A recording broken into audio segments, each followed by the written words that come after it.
Assalamualaikum warahmatullahi wabarakatuh.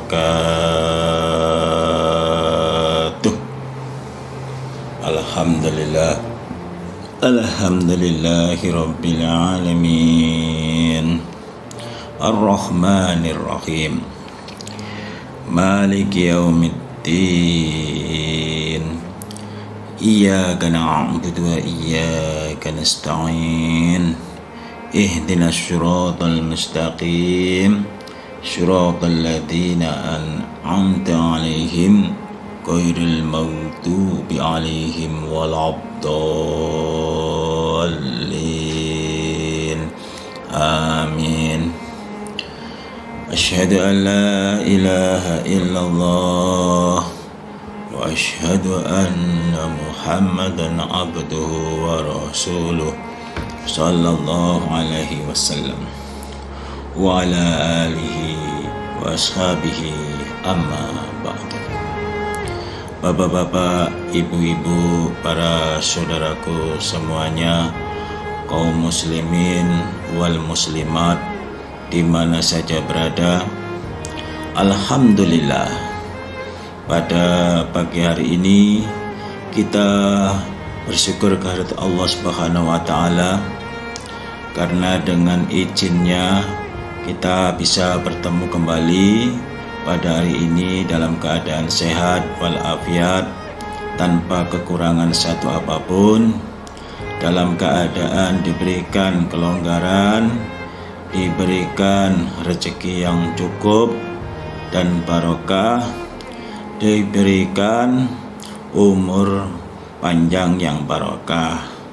Kita masih bisa menghirup udara segar, kita bisa menikmati rezeki dari Allah yang diberikan kepada kita, baik secara rezeki secara fisik maupun rezeki secara batin. Ini merupakan karunia Allah yang luar biasa.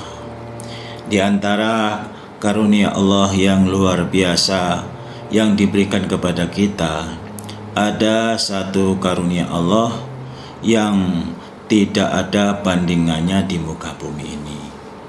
Kalau karunia Allah yang lainnya masih ada pembandingnya, tapi kalau yang satu ini tidak ada bandingannya. Apa itu, Bapak Ibu sekalian, para saudaraku semuanya di mana saja berada? Jawabannya adalah berupa hidayah, berupa petunjuk, berupa kita bisa menerima petunjuk dari Allah dalam kitab suci Al-Quran, dan kita bisa menerima petunjuk dari Allah melalui Nabi Allah, Nabi Muhammad Rasulullah Sallallahu Alaihi Wasallam, yang disampaikan oleh para penyampai agama. Kita bisa menerima pituah-pituah, kita bisa menerima nasihat-nasihat, bimbingan-bimbingan dari Allah dan utusannya Allah melalui kitab sucinya, yaitu Al-Quran dan Al-Hadis.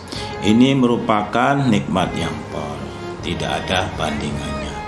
Kalau dibandingkan dengan mobil mewah, ya nggak ada apa-apanya. Kalau dibandingkan dengan rumah mewah, nggak ada apa-apanya.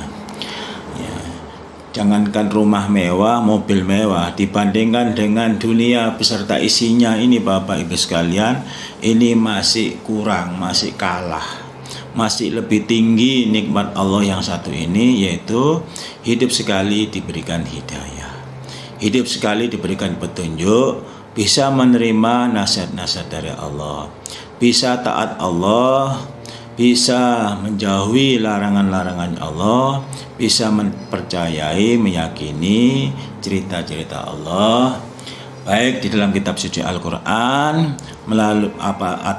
melalui Rasulullah Sallallahu Alaihi Wasallam di dalam sebuah hadis.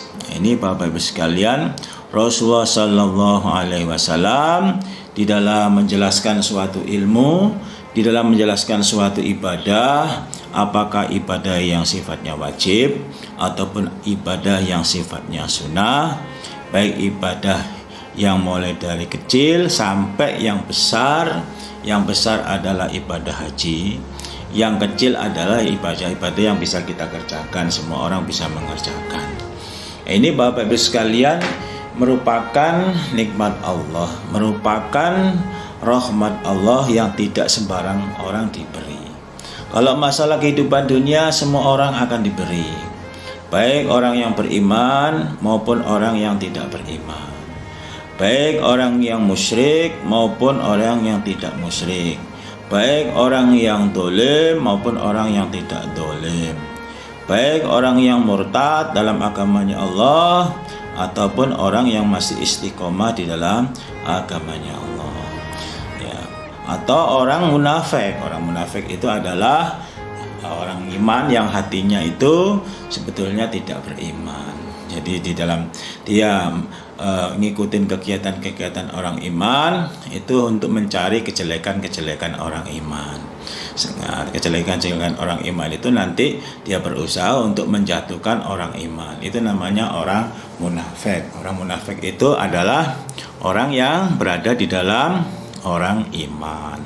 Kalau orang kafir, orang musyrik, orang yang syirik, kalau musyrik itu orangnya, kalau syirik itu kelakuannya, ataupun orang yang kafir itu adalah orang di luar orang iman. Tapi kalau orang yang munafik atau orang yang dolim itu menganiaya, jadi orang iman yang sudah tahu peraturan tapi masih dilanggar, itu namanya orang dolim. Itu di dalam orang iman. Jadi ada yang benar-benar iman, ada yang imannya itu separuh iman, separuh tidak, ataupun ada yang sudah beriman tapi masih senang melakukan perbuatan kemaksiatan, perbuatan dosa. Ini Bapak Ibu sekalian, yang paling kita harapkan adalah bagaimana kita supaya bisa menjadi orang iman yang tulen, orang iman yang asli. Orang iman yang tulen, orang-orang iman yang asli adalah dia tidak cuma hanya ucapan mengatakan saya ini beriman, tetapi dalam tingkah laku kehidupan sehari-hari juga mencerminkan orang yang beriman kepada Allah, orang yang beriman kepada utusannya Allah, orang yang beriman kepada malaikat-malaikatnya Allah, orang yang beriman kepada kitab-kitab sucinya Allah, orang yang beriman kepada hari akhir, orang yang beriman kepada qadar baik maupun qadar jelek. Nah, ini Bapak Ibu sekalian, harapan kita semuanya bisa husnul khotimah, menjadi orang iman yang benar-benar secara ucapan dan perbuatannya mencerminkan orang iman. Seperti kita sudah mengucapkan syahadat asyhadu alla ilaha illallah wa asyhadu anna Muhammadan abduhu wa rasuluh. Saya bersaksi bahwasanya tidak ada Tuhan kecuali Allah, dan saya bersaksi bahwasanya sesungguhnya Nabi Muhammad adalah utusannya Allah. Adapun prakteknya tidak cuma hanya bersaksi saja, tapi juga diwujudkan dengan perbuatan. Perbuatannya apa? Perbuatannya adalah mau menerima nasihat-nasihat dari Allah. Kalau beriman menyaksikan Nabi Muhammad adalah utusannya Allah, dalam prakteknya mau menerima nasihat-nasihat dari Rasulullah Sallallahu Alaihi Wasallam melalui para penyampai agamanya Allah. Kenapa Bapak Ibu sekalian melalui penyampai agamanya Allah? Karena satu, kita bukan nabi. Kalau kita nabi seperti Nabi Muhammad, kita akan mendapatkan wahyu melalui malaikat Jibril. Nah, berhubung kita ini bukan nabi, ya kita nggak bakalan dapat wahyu.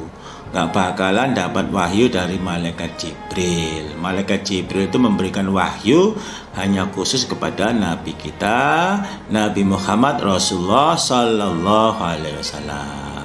Nah, kemudian Nabi Muhammad iman, kemudian Nabi Muhammad mengerjakan dan juga menyampaikan kepada orang-orang yang belum mengetahui. Lah kalau kita ya mau nunggu malaikat Jibril ya nggak datang ya. Bagaimana supaya kita bisa mendapatkan nasihat dari Allah, ya kita harus menerima nasihat para penyampai-penyampai agama Allah. Apakah itu seorang ustadz, apakah itu seorang ulama, apakah itu seorang mubaligh, apakah itu seorang kiai, apakah itu seorang orang yang alim, orang yang berilmu. Itu masing-masing ya mempunyai panggilan sendiri-sendiri. Ada yang dari daerah tertentu yang namanya orang yang berilmu itu dipanggil sebagai tuan guru ya. Ada yang manggil ustadz, ada yang manggil kiai, ada yang memanggil caleg. Caleg itu cak mubaligh ya. Kalau perempuan itu mubalighot ya. Atau ustadah. Nah, ini hanya sekedar panggilan.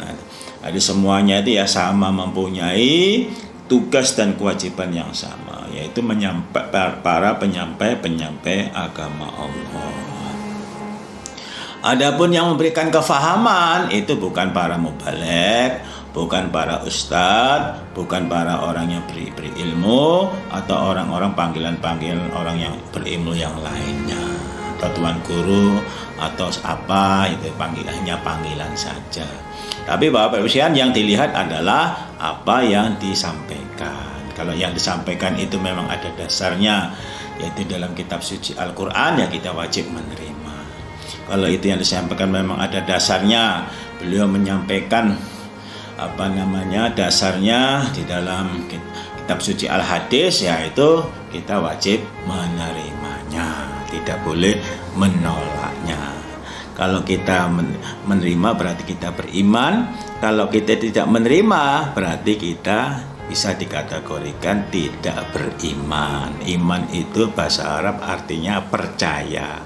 Percaya kepada firman-firman Allah dalam kitab suci Al-Quran, percaya kepada sabda-sabda Rasulullah Sallallahu Alaihi Wasallam di dalam sebuah Al-Hadis. Nah, itulah Bapak sekalian, sedikit mukadimah dari kami. Sebelumnya kita sama-sama hati kita niati dengan niatan karena Allah, supaya kita mendapatkan rahmat dari Allah. Baiklah Bapak sekalian, kita lanjutkan. Pada hari ini kita akan mengkaji sabda Rasulullah Sallallahu Alaihi Wasallam di dalam sebuah hadis Abu Dawud.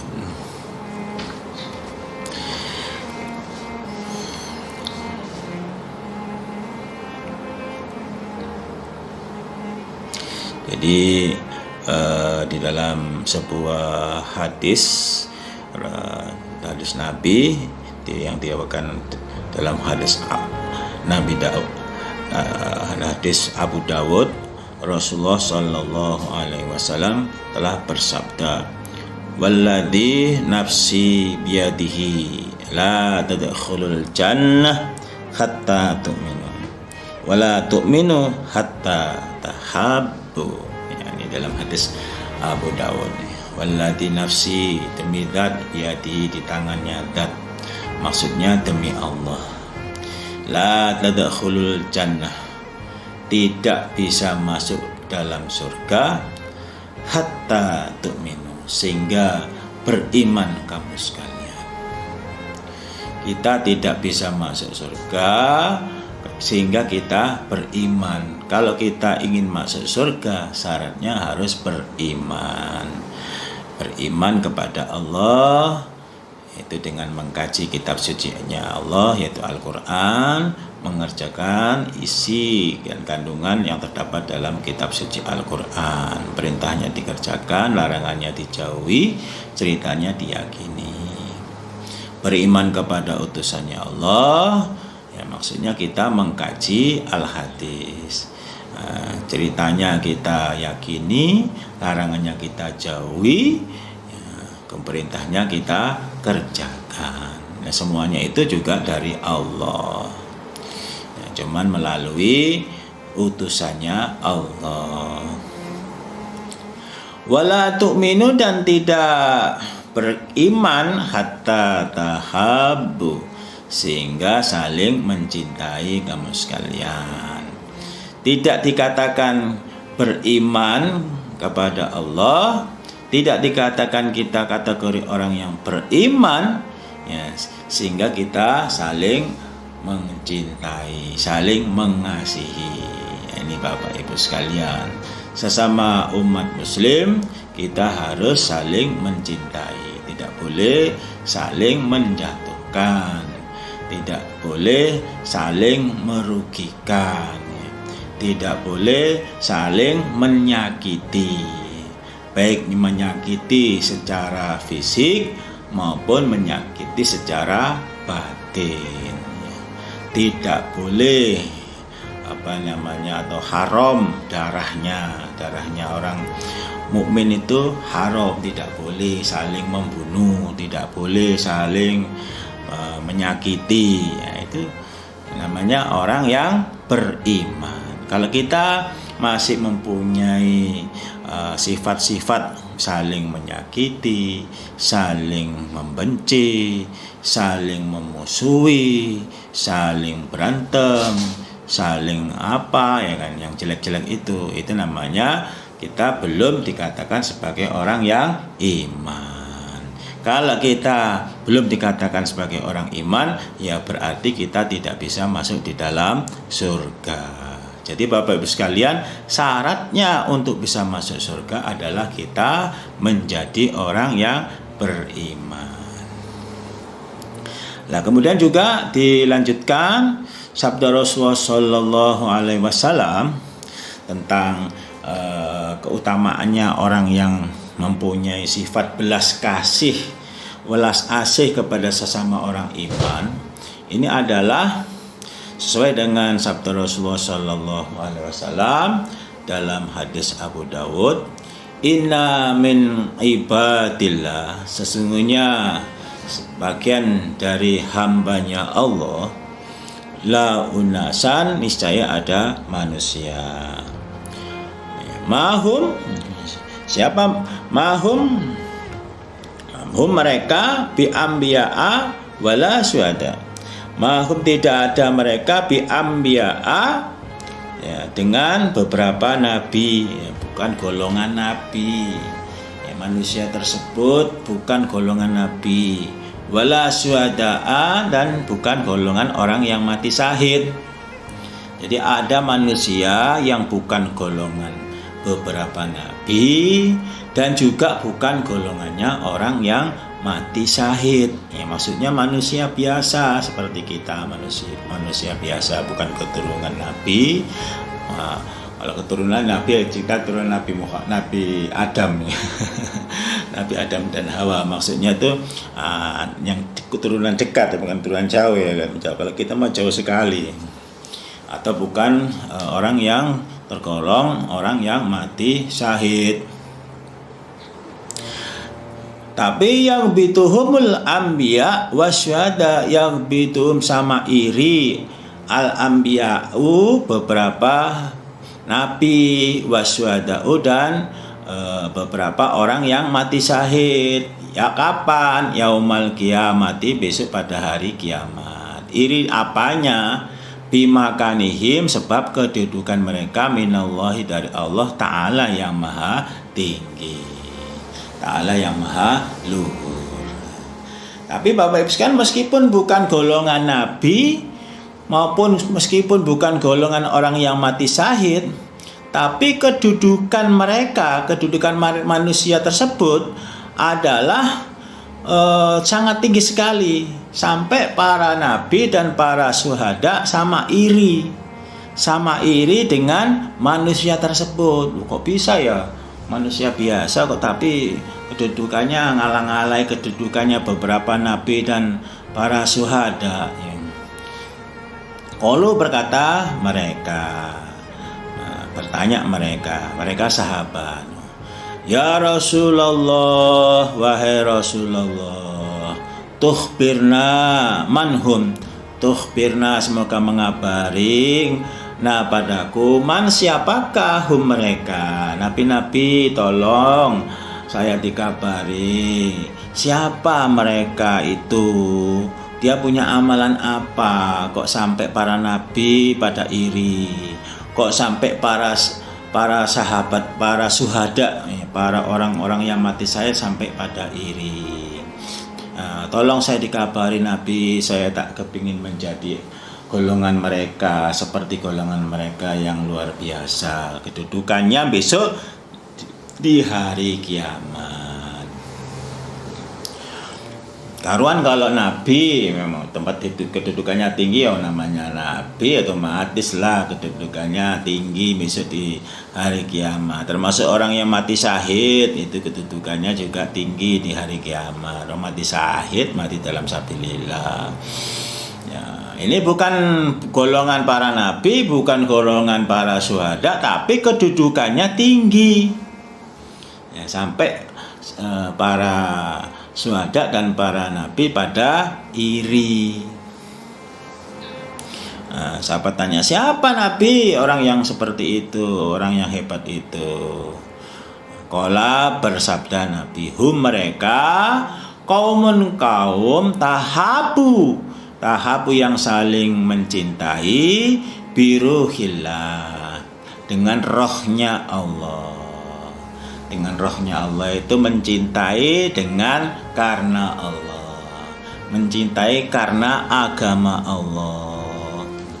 Dia benar-benar mencintai manusia itu bukan ini tadi ala ghairi arhamin, atas selain arhamin, family bainahum, di antara mereka. Ya, bukan karena family, ya, tapi benar-benar karena Allah. Kalau karena family ya memang wajar lah, namanya keluarganya, namanya familinya ya. Ini bukan siapa-siapa, tapi mereka saling mencintai, saling mengasihi. Nah, ini Bapak Ibu sekalian, orang yang seperti itu nanti kedudukannya itu tinggi, sampai para nabi dan para syuhada itu sama iri. Wala amwalin, dan bukan karena harta, ya ta'ataunaha, saling memberi pada harta. Bukan juga karena harta, dia mencintai seseorang itu bukan karena harta, tapi benar-benar tidak ada karena harta, tidak ada karena bisnis, tidak ada karena apa, kita diberi kemudian kita membalas memberi, tidak. Ini benar-benar orang itu saling mencintai pada orang sesama umat muslim, sesama manusia, itu bukan karena harta. Artinya meskipun hartanya itu sedikit maupun banyak, itu tidak dilihat. Yang dilihat itu adalah sesama muslim. Jadi Bapak Ibu sekalian, sesama orang iman, sesama kaum muslim, kita harus saling mencintai, saling mengasihi. Fawallah, maka demi Allah, inna wujuhahum la nurun, demi Allah sesungguhnya wajah mereka la nurun, niscaya bercahaya. Besok pada hari kiamat, orang yang mencintai sesama orang iman, sesama kaum muslimin, ini Bapak Ibu sekalian, besok pada hari kiamat wajahnya akan bersinar. Wajahnya bersinar, kedudukannya, derajatnya di sisi Allah tinggi. Wa inam, dan mereka ala nurin, atas cahaya, la yakhafuna, tidak khawatir atau tidak takut, idza khafan nasu, ketika para manusia khawatir, ketika para manusia takut. Jadi pada waktu nanti setelah kiamat, manusia itu dibangkitkan, orang yang mempunyai amalan bisa saling mencintai sesama orang iman, sesama orang muslim, sesama saudara iman, saudara muslim, sesama manusia, ini besok pada hari kiamat akan wajahnya bersinar, di mana pada waktu itu tidak ada sinar sama sekali, tidak ada lampu, tidak ada matahari, tidak ada rembulan gelap. Ya. Kalau nggak mempunyai amalan yang luar biasa, itu dia tidak bisa melihat, nabrak-nabrak ya. Tapi kalau orang yang mempunyai amalan yang seperti yang ini Bapak Ibu sekalian akan mendapatkan wajahnya bersinar sehingga dia bisa melihat.